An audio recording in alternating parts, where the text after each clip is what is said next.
ঘূর্ণিঝড় রেমাল দুর্যোগের জেরে তুমুল ঝড় বৃষ্টি। এর মধ্যেই রান্নাঘরের ওপর বাজ পড়ে ফেটে গেল গ্যাস সিলিন্ডার।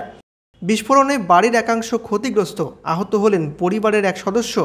দুর্যোগের রাতে গজলডোবা সংলগ্ন এলাকায় মারাত্মক ঘটনা ঘটল। রবিবার রাতে উত্তরের বিভিন্ন জেলায় ঝড় বৃষ্টি হয়। গাজলডোবার ৭ নম্বর এলাকার এক বাসিন্দা শিবানী মণ্ডলের বাড়ির পাশে বাজ পড়ে।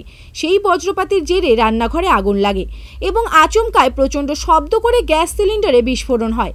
এর জেরে ঘরের দরজা দেওয়াল ভেঙে পড়েছে। আগুন লেগে বাড়ির একাধিক জিনিসপত্র পুড়ে ছাই হয়ে গিয়েছে।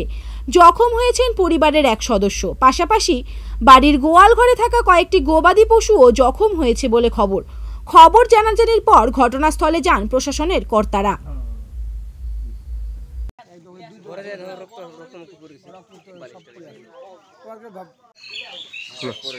আমাদের গজলডোবা বাঁধের পাশে অনিল মণ্ডলের বাড়ি।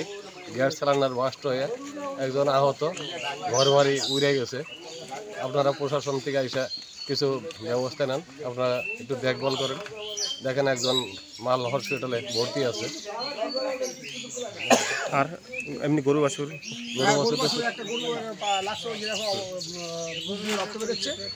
একটা গরুর পায়ে আঘাত লাগছে, আর ছাদের ইটি সব কংক্রিট সব উড়ে গেছে।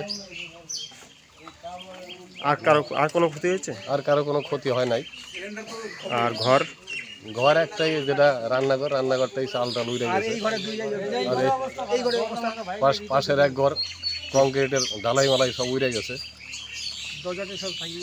হ্যাঁ, দরজা মরজা সব ভেঙে গেছে। প্রশাসন থেকে এসে দেখলে এরা বুঝতে পারবে।